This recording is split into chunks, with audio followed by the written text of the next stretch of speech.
అందరికీ నమస్కారం. అమృతహస్తం ఛానల్కి స్వాగతం. మనం ఇంతకుముందు ట్రైసైకిల్స్ అవన్నీ ఇచ్చాము, లెప్రసీ వాళ్ళకి వీళ్ళందరికీ చేశాము. కానీ నాకు సాయిబాబా నాకు ఒక వీడియో చూపించారు. అప్పటి నుంచి ఇలా చెయ్యాలి అని అనుకున్నాను, డిసైడ్ అయ్యాను. 2-3 పిల్లలతో కూడా చెప్తే వాళ్ళు కూడా చాలా హ్యాపీగా ఫీల్ అయ్యారు. మనం చేసేది ఉపయోగపడాలి. నోరు తెరిచి అడిగే వాళ్ళకి ఎవరైనా చేస్తారు. నోరు తెరవలేని వాటికి, నోరు లేని వాటికి, బాధని చెప్పుకోలేని వాటికి ఎవరూ చేయరు. అంటే గబాల్ని వెళ్ళి అందుకోలేం కదా, మనం చెయ్యం కదా వెతుక్కుని వెళ్ళి.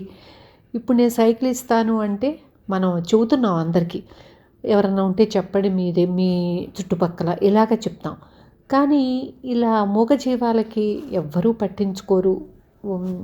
క్యాన్సర్ వచ్చినాయి, పెరాలసిస్ వచ్చినాయి, హ్యాండిక్యాప్డ్వి, ముందు కాళ్ళు లేనివి, వెనకాల కాళ్ళు లేనివి, వీటికి మనకి పట్టించుకోవాలన్న ఇది ఇంట్రెస్ట్ ఉండదు. అవి ఎక్కడో పక్కన పడి ఉంటాయి, అలా నడవలేని నేను. అలా కొంతమంది వాటిని చూస్తున్నారు నార్త్ వైపు. నాకు ఒక పాప దొరికింది, పాట్నాలో ఉంటుంది తను. నేను అన్నీ కనుక్కుని మాట్లాడి, క్లియర్గా మాట్లాడి అక్కడ మన సర్వీసు చేస్తున్నాను. ఇంతకుముందు దుప్పట్లు ఇచ్చాం, ఫుడ్ కూడా ఇచ్చాం. ఇప్పుడు పెరాలసిస్వి 11 కుక్కలు ఉన్నాయంట. కిడ్స్ అంటుంటాను, నేను కూడా అలాగే అంటున్నాను. అవర్ కిడ్స్ అని అంటుంది తను, చెప్తుంది అనమాట నాకు. వాళ్ళ దగ్గర ఒక పాప దగ్గర ఒకటే మంచం ఉంది. అందుకు నేను నెలకి 2 మంచాలు 3 మంచాలు అలా పంపిస్తానని చెప్పాను.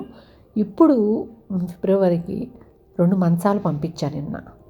అవి ఒక మంచం ఉంటే మిగతావి కొట్టుకుంటున్నాయంట అక్కడ పడుకోవాలని. పాపం 2 మంచాలు పంపించేటప్పటికి తను కూడా చాలా హ్యాపీగా ఫీల్ అయింది.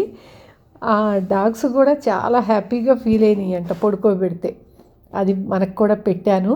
మీరందరూ దయచేసి స్కిప్ చేయకుండా చివరి వరకు చూడండి. ఇలా వీటికి మంచాలు ఇచ్చేసిన తర్వాత వీల్ చైర్లు ఇవ్వాలి అనుకున్నాను. ముందు కాళ్ళు లేని పెరాలసిస్ వాటికి వీల్ చైర్లో పెడితే అవి అలా వెళ్తాయి అన్నమాట. వీల్స్ అవి అరేంజ్ చేసి తయారు చేస్తున్నారు. ఇది నా ఆలోచన. మీ అందరికీ నచ్చిందా? ఎలా అనిపించింది నాకు కామెంట్ చేయండి. మీ అందరి సపోర్టు నాకు కావాలి. నేను ఇది చేయటానికి ఎవరి దగ్గర నుంచి 1 రూపీ కూడా డొనేషన్ తీసుకోలేదు. నేను ఆన్లైన్ శారీస్ బిజినెస్ చేస్తున్నాను. చేస్తూ వచ్చిన రూపాయితోనే ఇలా చేస్తున్నాను. అందుకు నా గ్రూప్లో ఉండే పిల్లలందరి సపోర్టు నాకుంది. మళ్ళీ సపోర్ట్ అంటే డొనేషన్ అనుకునేరు వాళ్ళు శారీస్, డ్రెస్సులు, లేకపోతే ఆర్టిఫిషియల్ జ్యువెలరీ, ఇలా గిఫ్ట్లు ఇలాంటివి నా దగ్గర ఆర్డర్ పెట్టుకుంటారు. ఆ వచ్చిన ప్రాఫిట్తో ఇలా చేస్తున్నాను. అంటే ప్రతి ఒక్కళ్ళకి దీంట్లో భాగం ఉంది. వీడియోని షేర్ చేయండి. మీ ఫ్రెండ్స్కి కానీ రిలేటివ్స్ కానీ ఉంటే పరిచయం చేయండి, నాకు గ్రూప్లో చేర్చండి. దానివలన మళ్ళీ ఇంకా కొన్నిటికి మనం చేయగలుగుతాము, ఇంకో కొంచెం మంచి పనులు. ఉంటాను. Thank you.